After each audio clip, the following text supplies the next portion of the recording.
am having to teach myself all over again how to interact with people. Like, I don't really know how to interact with people. I feel like I'm just faking it. I feel like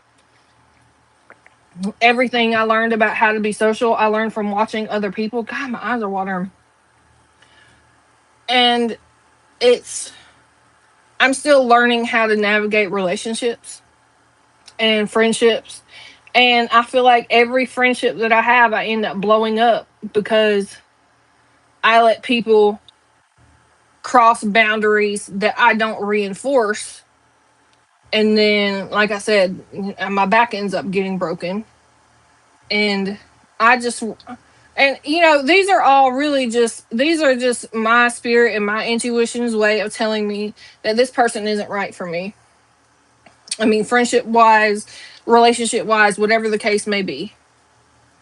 And this is why I enjoy my solitude, because I don't know if relationships are supposed to be this hard. I don't know if friendships are supposed to be this hard. Like, I don't know if it's a me thing. It might be a me thing because, you know, I I just don't know at this point. I don't know how to, like I said, I don't know how to navigate relationships. But I have this one friendship that I know it's right because I don't have to worry about any of that. She doesn't stomp on or cross over my boundaries. It just, we just vibe. It just fits. It just flows. And so maybe I don't need, I don't want to say maybe I don't need to change because, change is growth, change is evolution. But maybe I just need to, I just need to practice in having boundaries instead of just disappearing. And I just, on the one hand, that's how I feel. But on the other hand, I'm to the point where I don't feel like I owe people explanations in life. Like, at this point, you can either get it or forget it, or you can think about what you did that made me feel like this, that made me feel like I can no longer have you in my life. So the girl I cut off, Sarah, like I said, I only started talking to her because I knew it was coming in town, and I thought it would be an opportunity for us to get closer. And if anything, it just showed me how big of a divide there was between us. But, like I said, for the past 3 years, I didn't get wished a happy birthday from her. And our birthdays are a day apart. A day apart. And last year she didn't wish me happy birthdays because she was in jail. You know? But whose fault is it that you were in jail? You riding around dirty, you riding around without a license, still to this very day, that she gets caught, when she gets caught again driving without a license, it'll be her third time. And it's going to cost her more money in the long run than it would have if she would just pay the 2,000 something tickets that she owes. Because what's going to happen, I think she can go for a year in jail the next time. But yeah, if she didn't tell me happy birthday last year because she was in jail, the 2 years before that, I don't know what her reason was, but I noticed we always start talking around our birthdays. And then we made plans. She said she was going to come up here, and I just didn't hear from her. I didn't hear from her. I blocked her. I was like, wow, not even a happy fucking birthday. And then I just dipped out. And I started talking to her again a few months ago when I knew I was going to be in the area, you know. And it's easy to be in a relationship or a friendship with somebody when it's over the phone, because at any time you can just be like, okay, bye, I gotta go. But when you see somebody in person and you can't always make that escape, or you see them in person and you're reminded of who they really are, it's like I saw her, and that very first day I thought she was going to go to jail. Apparently they have you can't be on your phone at all. And we're riding down the road at night, and she's just like this, holding her phone up. And then there's a sheriff coming out right here, and they pulled out behind us, and she's like, fuck, they're about to pull me over. So she pulls into this gas station, open containers in the car, probably drugs. And I'm just like, I'm about to get lined up because I'm fucking with the wrong person. And she means well. She has a good heart. She's just fucking stupid. And it's like, if I stay in your life, I'm complicit in your stupidity. And I just never seen a smart person who makes such stupid decisions. Not only with men, but like, again, I say she doesn't have a driver's license. And one night she called me in a panic. A panic. I told her I was about to go to bed. She calls me 2 minutes later in a panic, asked me to stay up with her all night because she was freaking the fuck out. I'm like, why? What happened? You were fine 2 minutes ago. My car got towed because I parked in a handicap spot. And it's just, she is somebody who cannot handle consequences of her actions. I'm like, why in the fuck would you do that? Well, I did it last night and I didn't, nobody towed my car. You got lucky last night. You got lucky. And then, when I was with her, we would go into Walmart and this bitch would be stealing stuff. Like what? We used to be like this. We used to be in the struggle together. We lived in a hotel. We both ended up working at the hotel. And then somehow, some way, we became friends, but we were struggle friends. We were friends that got fucked up together. And I went back down there and got fucked up with her. I fucked up my sobriety. I broke my sobriety intentionally because I'm like, hey, why not? When in Rome. But then I realized that I don't like doing that stuff anymore. I don't like smoking. I don't like drinking. I don't like getting fucked up. I don't enjoy doing these things. And I'm around somebody who I am now doing certain things and exhibiting certain behaviors that I don't even enjoy doing anymore. And I was like, this isn't me. Like, this is who I used to be. This is who we used to be together. But it's not me anymore. And, I'm sure in her mind, she's like, this bitch just came down here and stayed with me for a week. And now she blocked me. And, Sarah is the type of person who, she's the worst type of person, being that she collects information on you to use against you the minute you piss her off. Like her other friend. They're friends because they both used to date the same guy that she's with now, but the friend has moved on. It's like, I guess she's one of these people that's like, keep your friends close and your enemies closer. But they hang out all the time. She acts like she's her bestie, and the girl tried to get an apartment at the same place where Sarah lives. And Sarah goes to the office and tells the people, like, hey, she's trying to get an apartment here and she's lying about her income. Like, Sarah pulled strings to actively make sure her friend did not get an apartment at the same place because she wants to keep her relationship separate from her supposed friend, because the supposed friend doesn't know she still fucks with the ex. This girl's ex, her current boyfriend. It's a whole convoluted thing. And then she has her own roster of men. I ain't judging, you do you, but her life is a clusterfuck. Her life is a clusterfuck, and me being around her meant that if I keep you in my life is going to be a clusterfuck. Like, you're just going to drag me down into being the person that I know I am not anymore. Like, I know I'm not this person. I know that this isn't who I am. And so I don't feel bad at all. I don't feel bad about blocking her because I felt like I was pushed to that point. Because in reality, she should have never been back in my life to begin with.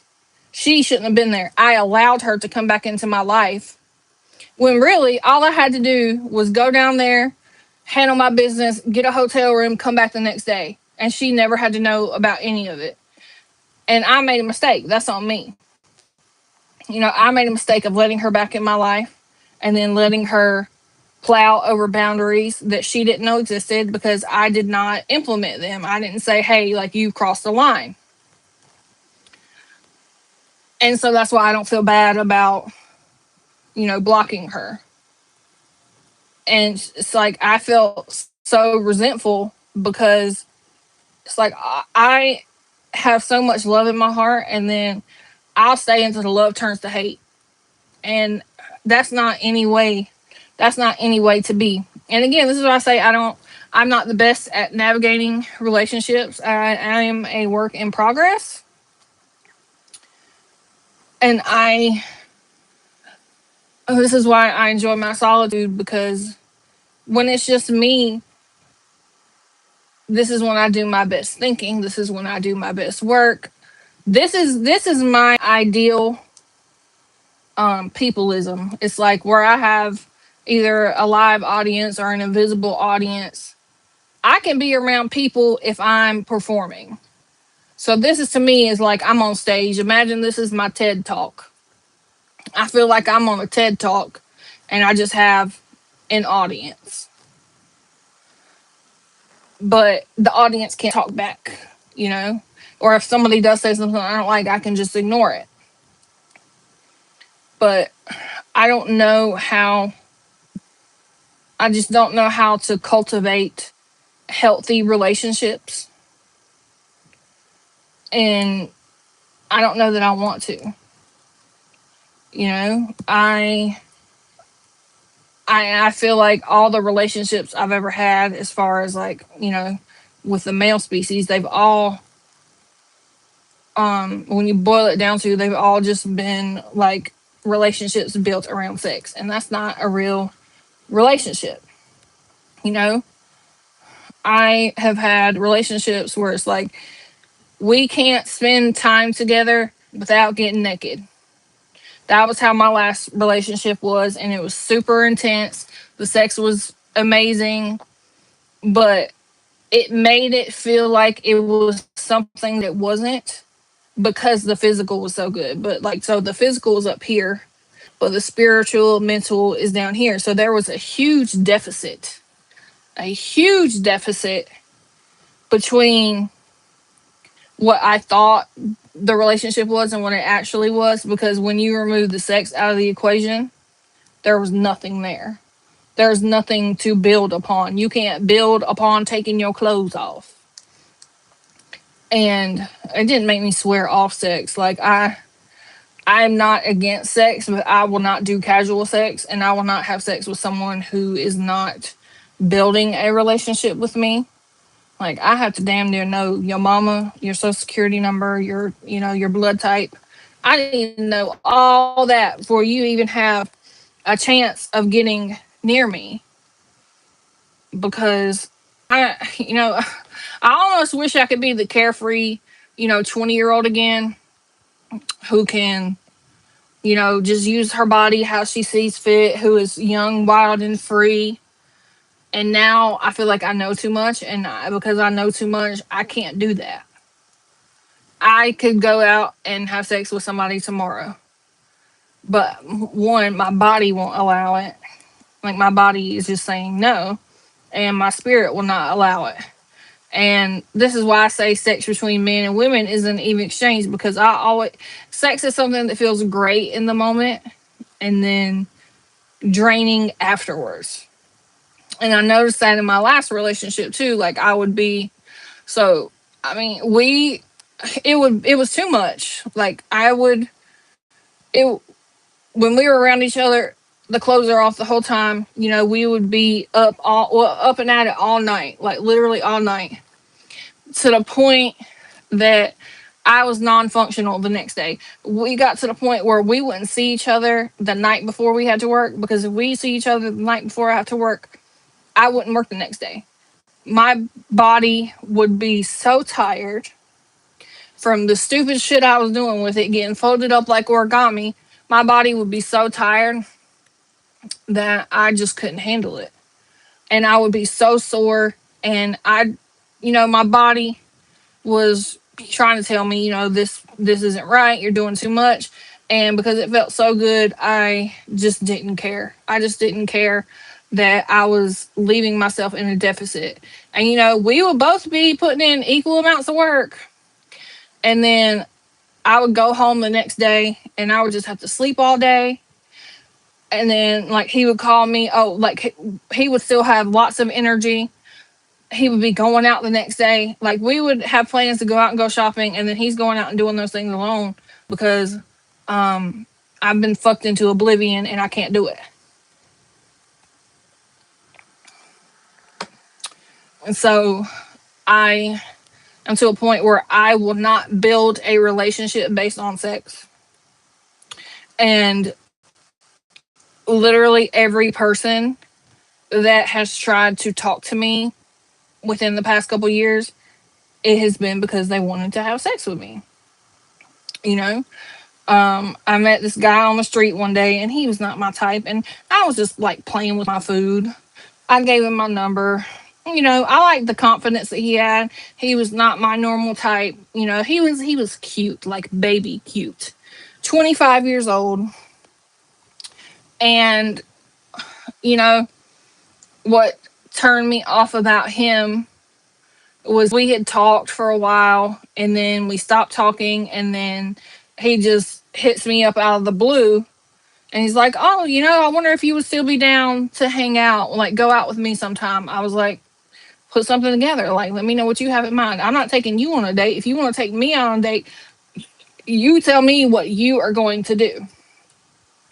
Because I'm not about to be putting something together that you're supposed to be doing. You ask me out, you put the shit together, right? And so then his next message is like, yeah, and would you still like to have some fun afterwards? Because honestly, I've just been really horny lately with no one to do it with. Face palm. And men don't realize that a lot of thoughts are inside thoughts. Like, why on God's green earth would you say something so stupid to me? I want to know. Because you probably already had, okay, let's say we'll give you a 0.00001% chance of getting in my pants, and you just turn it into a negative 50. Like, make it make sense. So basically, like, you have to learn how to read subtext. There's what you said and then what you meant. And it's like, basically, I'm lonely and horny and I don't have anybody to fuck. So, I want to fuck you just because you're around and available. So it's like, you're not even making me feel special. You're just saying that you don't have anybody to do it with. So I'm your last resort. I'm your only resort. And boy, did my panties get wet. Psych. And it's stuff like that. And I don't know if it's because of where I live. Like, I feel like dating is hard everywhere. But dating in New York is not for the weak. But every person that has showed any one iota of interest in me, it has been sexual interest. And then they turn me off because it will be within 5 minutes of like, okay, if you don't know a person, right, are you just going to walk up to him and like, hey, you want to have sex with me? No, right? But if you didn't know a person and then you've been speaking to them for 5 minutes, that's still inappropriate to say. You're still a stranger to me, a stranger who's been talking to me for 5 minutes. And I am just over it.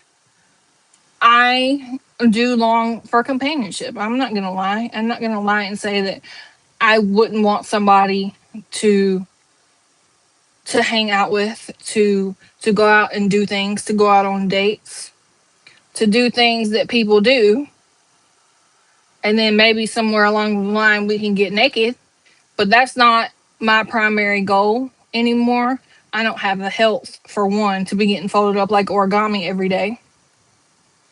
I don't have the energy because really, when you break it down, boil it down, sex is an exchange of energy. And like I said, I always feel so tired afterwards because my energy is being siphoned out. My energy is just being sucked out. It's like if you got a gas tank and you ride in the car all night, well, you ain't gonna have no gas tomorrow. And that's how I always feel. I always feel bad afterwards. And then like I would be like reminiscing how good it would feel while I'm laying up in bed, got a heating pad on and an ice pack because my body hurts and then it hurts to sit down. And it's become not worth it to me. It's not worth it to me anymore. As great as it is, as great as it feels, it doesn't feel good for the soul. It's not nourishing to my soul anymore. And then the better it is, the worse it is. Because the better it is, the better it feels. It's like the more draining it is. Because the better it is, it's like good sex can be like a drug. But what do we know about drugs? They're habit forming, they're addictive, and then when you don't have it anymore, it's like you're like, damn, what do I do now? I ain't gonna lie, I was down bad at the loss of that. I was down bad because the sex that I was having was so intense. It was so crazy. I was like, damn, what am I? I told myself, I was like, well, I would just go back to being celibate and having no sex because you can't have like the best of the best and go back to some regular. You just can't. I mean, men, they can because men, pussy is pussy. Like, you can tell me I have the greatest shit you ever had. Ain't gonna stop you from cheating on me if the opportunity arises, because that's happened to me before. I'm just told that, oh my gosh, you're the greatest lover I've ever had, and then still went out and cheated on me. So it doesn't matter how good your pussy is to a man. He still can and will probably cheat. But when I experienced something that was so good, I was down bad. Like it did the opposite for me. Like it turned me into a nun at the loss of something that was just so great. But again, it was great for me physically at the time. It was great. It felt great when I did it. But then, I have rotator cuff tears in both shoulders. And what do I look like doing back shots, right? Stupid. Dumb. What do I look like getting folded up like origami when I got back problems, neck problems, shoulder problems? I got all these health problems that are physical, that are all in these areas, and I'm getting folded up like origami. And it would hurt at the time, but I would train my brain to ignore it. And then the next day, I couldn't fucking move. Like I said, like I would be getting folded up like origami all night. And then I would have to take 2 to 3 days to recover. And when you really, when that's like saying that out loud sounds crazy. It's like, what you mean you can't go to work tomorrow because you was up all night having sex? That sounds crazy to me. It's like, what you mean you missing out on money because you went and was, playing horizontal tango with some goofy. And again, that is why I have just like I'm a nun. Don't judge me by how I'm dressed. I'm living the nun life. So I don't know. I just don't know that I want that anymore. Like that's not like I said. So the point of that, I was saying that all my relationships in the past have been built on sex, and now I that's not the type of life I'm living anymore. Like I'm not about that life. I have to get to know somebody on a very deep level. Like my attraction to someone is not just based on the physical. It's based on chemistry, is based on vibes. Like I've always been that type of person. I've dated some really attractive people, I've dated some real ugly people, but the vibe was right. And then I've noticed that the really attractive people so I've dated some really attractive men, and I've noticed that when I date really attractive men, they think they're the prize. The last one that I dated, he was a type that he would never holler at a bitch. He would wait for a bitch to holler at him. So it's like he wanted to be the woman in the relationship. Like felt like he looked so good and was such a bad bitch that he would just wait on a bad bitch to come and talk to him. And I won't say that I hollered at him because it was I wouldn't say that at all. He would try to say that, but so what it was like I said, we met at Amazon. We were co-workers. We worked together. You know, we talked to each other, but I was vocal about what I wanted. I was like, listen, you know, you and me, we could get together, do what it do. And eventually that happened. But I didn't chase him. Like he asked for my number and then eventually, you know, we ended up linking up outside of work.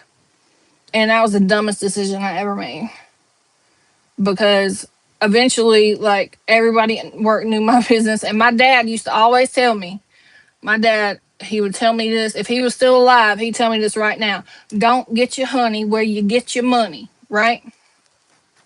And I'm stupid because I've done that plenty of times. Like I did that with my ex-husband. I've done that several times.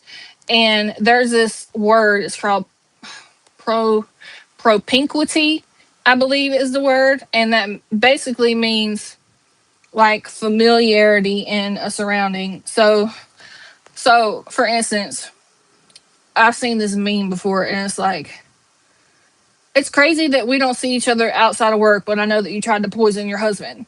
So when we find ourselves surrounded by the same people more than we every day, more than we find ourselves surrounded with people in our personal lives, you know, that's why people end up cheating with people from the workplace.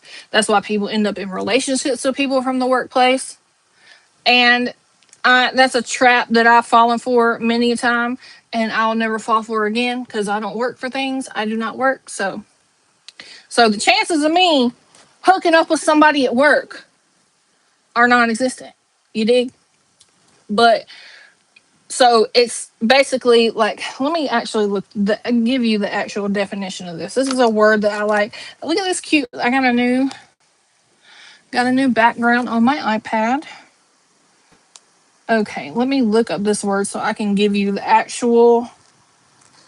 Is that you, Angie? If that's you, say so. Because nobody tends to stick around. Leave me a comment if that's you. Propinquity meaning nearness in physical location, time, or blood relation, kinship. In social science, it describes how being close to someone makes friendship or love more likely to happen. So, like, you know, when you see people in isolated settings, like uh if you're on an island after a plane crash and you know, it's just you and this one other person and y'all are both relatively attractive, y'all fucking. At some point it's just gonna happen, right? Or, but I like the alternative to that. The alternative to that would be Sam Raimi's movie Send Help. So, if you ever seen the movie 6 Days and 7 Nights with Harrison Ford and Anne Heche, and like they hated each other, she's engaged to some other guy, and then she has to fly out for something, and he takes her, and then the plane crashes, and then you know some bullshit happens, but in the end they end up together, right? So I feel like the movie Send Help is the opposite of that. Send Help is like Rachel McAdams' character. She has a boss from hell, and then they have to end up going on some trip, and of course the plane crashes, and then at the end she ends up killing him because he was a terrible person and he deserved to die. Like, yes, they deserve to die, and I hope they burn in hell. So I guess that wasn't Angie. Whoever it was has departed me. I almost wish there was no blah, blah, blah, blah. What's it called? I almost wish there was no screen that shows how many people are watching because it's almost distracting showing like when people show up and leave. I would rather it just not show. I don't know if there's a way to turn that off. Let me see. Settings. I don't know. I don't know. What's this? Ooh, lighting on. I didn't know the lighting was off. Okay, what's this? Okay, no. We don't want a green screen. Go away. Ugh. Go away. I guess I don't know a lot of settings to do on here, but yeah. So send help. I feel like takes that trope, that narrative, and flips it on its head because it's like he confesses his love to her and tells her he loves her at the end, right before she kills him. And I love stuff like that. I love narratives that just get bloop, flipped on their heads because she had a bad boss and she ended up killing him. She made him think she was going to cut his balls off and all that. It was great. And, I feel like, especially now in this day and age, there's more female led roles. I remember my ex husband being mad about that one time. Like, what character was he mad about? It's like, how up until the past decade or two, protagonists are always, usually a white male who's like, the savior of the day, and women are just, eye candy or arm candy. Their women are secondary characters. Whereas now it's like most of the time women are the more titular characters and they're the heroes. One movie I saw recently that completely goes against that is Dune. So I saw Dune. I just recently watched both of those. And, I was thinking about how the main character, Paul Atreides, so I guess his mom had the ability to, you know, choose the gender rather, of what her baby was going to be. And, they told her to have a girl and she chose to have a boy instead. And then he becomes this prophetic character and, he falls in love with um, Chani, who's played by Zendaya, of course, amazing actress. But then at the end, like he tells her, he's like, I will love you with every breath until I die. Because there's this whole like, I love you until all the blood runs out of my body. And then he starts this holy war, and then he takes over, and he's like, tells the emperor like, I'm gonna marry your daughter, and we're gonna rule together. So he has now demoted her to like a concubine, and he's gonna take this bitch to be his wife, even though this bitch done taught him everything to make him who he is. And I'm like, wow. So not only was he supposed to be a woman, but he's a man, and then he's this prophet Moadib, and instead of making the one who has been with him from day one and who has basically, she saved his life. For one, she brought him back to life, she saved his life, and then he downgraded her to concubine so he can marry the white bitch. And I have a lot of feelings about that because, and I feel like she has a part to play in it too. She is to blame because why you laying down with this man for free? What you laying down with him for? And then now you feel used, right? Now you feel used because you did not know your worth and you gave away something that wasn't supposed to be given away for free. This is what they mean when they say, why buy the cow when you get the milk for free? Girl, you better put that shit on a pedestal. But she didn't. She wanted to be all young and in love. And now he still wants to keep her and be married to this bitch. Girl, if you don't kill that man in his sleep, and like, oh, I love you until all the blood leaves from my body, which is finna be right now, player. And I will say this, a lot of women are complicit in the way they let men treat them.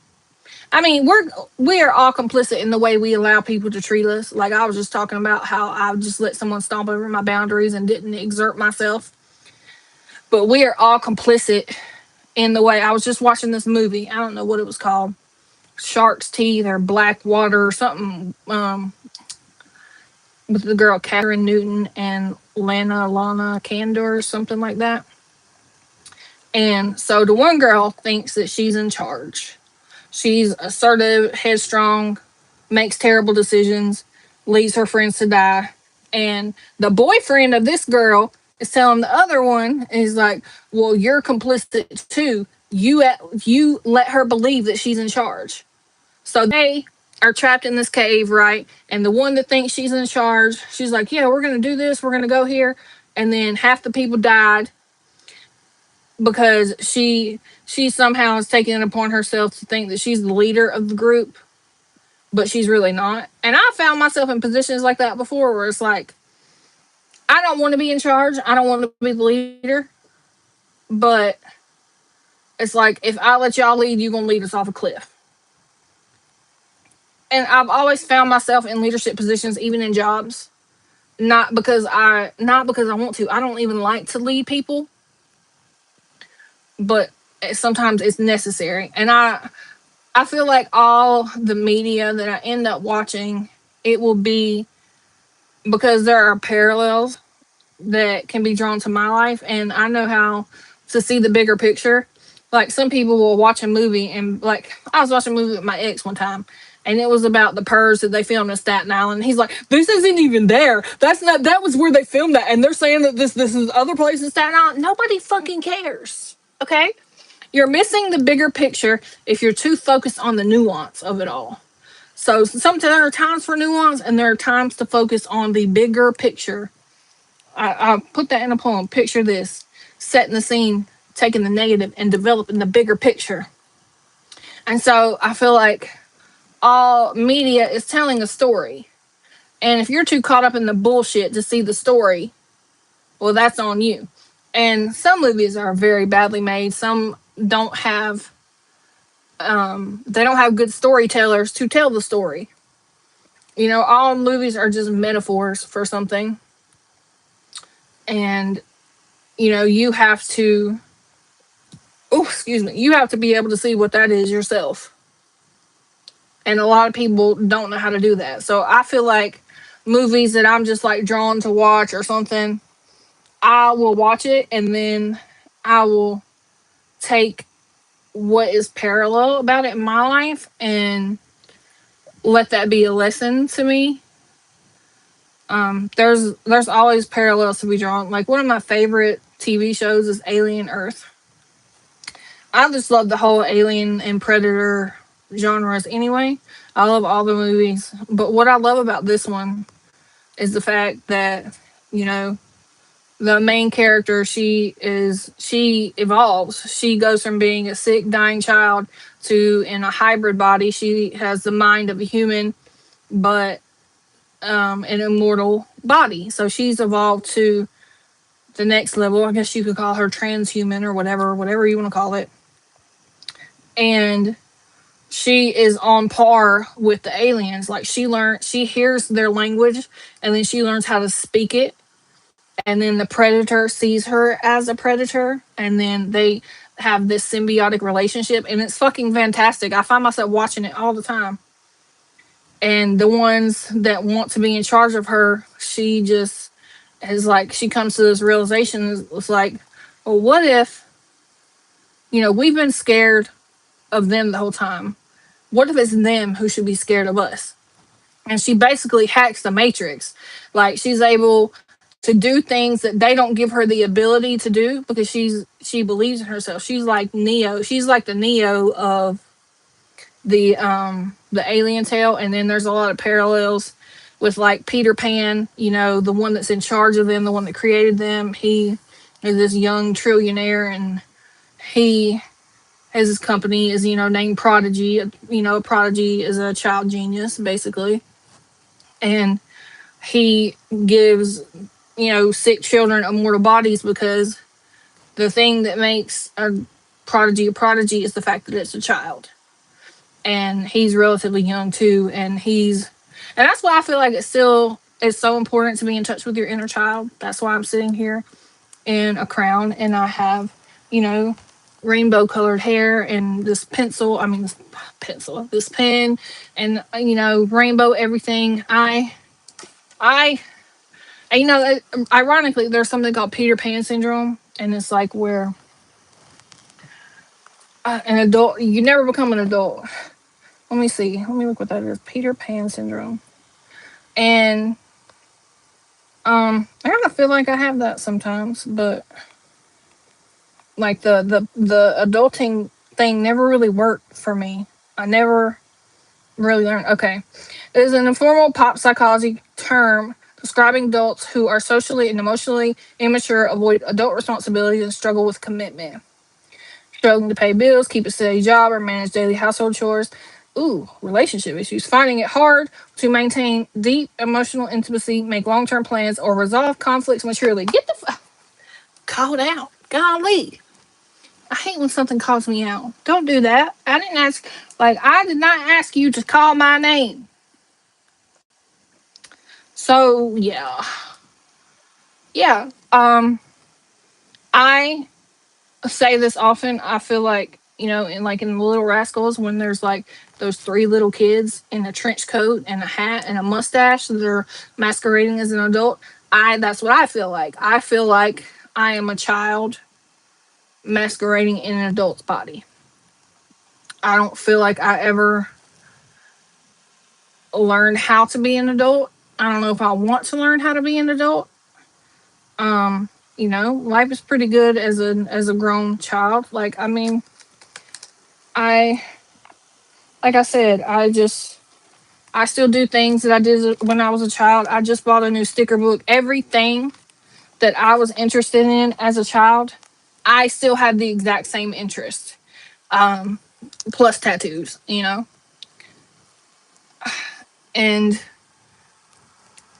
I don't know. I just feel like I have struggled to be an adult. And sometimes I'm taken care of. I don't pay bills. I don't pay rent. There is someone that does these things for me so that I can live a carefree life. And I understand that I'm very blessed, and that I even have the ability to do this, that I can sit at home all day because somebody's taking care of me. And if I were to have to do these things myself, could I do it? Sure. But I feel like I would lose a lot of the magic that makes me me, because I don't like paying bills. And sure, who does, right? Nobody likes paying bills, but I don't have to. I am literally just, I'm taken care of. I can, and not only do I have a place to live for free, I can get rides anywhere I want. I can borrow money. I'm very blessed, and I know I am. And my mom often likes to call me entitled because of the way that I live my life. Because even though I'm a grown woman, I'm not grown. I'm like a little kid in a lot of ways. And anytime I've tried to be an adult, it's like it just doesn't feel right to me. It doesn't feel right to me being an adult. So maybe I really do have the Peter Pan thing. I don't know. That's just a label, though. I mean, it's not even a real term. It's like a pop psychology term. But if being grown means going to work and paying bills and having a credit score, I don't want to be grown. I want to be one of the Lost Boys. I don't want to have any responsibilities in life. I don't even have a plant because I don't want to keep a plant alive. You know, I'm doing good to be taking care of myself. And by that, I mean making sure I have enough food and water every day. I really have no responsibilities, and I love it. My body can't handle stress. I have more health issues than the normal everyday person. And I'm just lucky that I have somebody who understands that and who is not on me for money and basically lets me chill and live for free. And they're never here, they're always at work. But so, yeah, I mean, like I said, I have a roommate, I have somebody that I live with, and they pay all the bills. And I mean, well, even I don't do laundry. I don't really do anything. I don't have to lift a finger if I don't want to. And when I tell people this, they start feeling some type of way about my life. Like, I don't know if it is you're mad because you have to get up and go to work every day, but I don't, or whatever the case may be. But people start feeling some type of way when I talk about things like this. When I talk about how basically I don't have to do anything. I don't do anything I don't want to do. I do whatever I want. I don't work for things. Things work for me. Like, I was in the bagel shop one day, and the guy was like, "Happy Friday." I was like, "Is it Friday?" I was like, "Well, excuse me. Every day's Friday. Every day's Friday when you don't work." And this lady was like, looking all crazy and shit. But why? Why should I have to do things just because other people are doing them? That's like, if everybody's gonna jump off a cliff, are you gonna jump off a cliff? Well, y'all are out here jumping off cliffs, and I'm not about to jump off a cliff because I don't have to. Because I live in a way in which I don't have to do anything. I don't want for anything. And I get what I want, basically. I do what I want. I get what I want. I don't have to do anything I don't want to do. And somehow that breeds insecurity in other people. It's like I was telling, so like the ex friend was just like, "Oh, well, that's your problem now. You're spoiled." That's not a problem. Meanwhile, you have a boyfriend who won't even pay half of your rent, but comes over and expects you to treat him like the king of the castle, and you do it. Meanwhile, I have a man who's not even my man, who's more like a brother to me, that pays for everything and doesn't require a thing from me. So it sounds like I have the better option out of the two of us, and you're just mad because you work 50 hours a week and all you have money to do is pay your rent. It's like when you start talking about things that you have access to that other people don't, that's when their true colors come out. And I'm not living like right now, I'm not living an ultra luxurious or glam life. I'm just comfortable. I'm relaxed.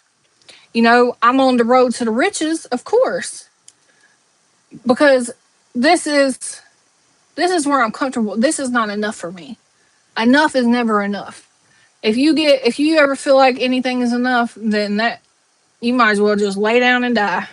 It's like, enough is never enough. You should always want more. I want more. I'm already thinking about where the next place I'm going to be is, what type of view I'm going to have, how I'm going to make these things happen without working for it. That's just it. I'm going to get where I want without working for it. And this is where I put my mantra to work. I don't work for things. Things work for me. I have opportunities that come to me. It's like, you ever notice that there are people that spend their whole life chasing, and they're always chasing and running after things because when you're chasing something, you don't have it. And then there are people who things just flow to them. I'm somebody who things just flow to. And now I'm trying to like bust open the dam so that everything is flowing to me all at once. And it's like, oh man, like I just was feeling lucky today and I played a lottery ticket and now I'm a multi-millionaire type shit. So I think on that note, I'm going to leave it at that. So yeah, next, I'm a millionaire loading coming soon. I can't wait to show y'all my new penthouse apartment. And I'm not gonna work to get there. Someone's gonna work to put me there. I put other people and things to work for me because I don't work for things. Things work for me.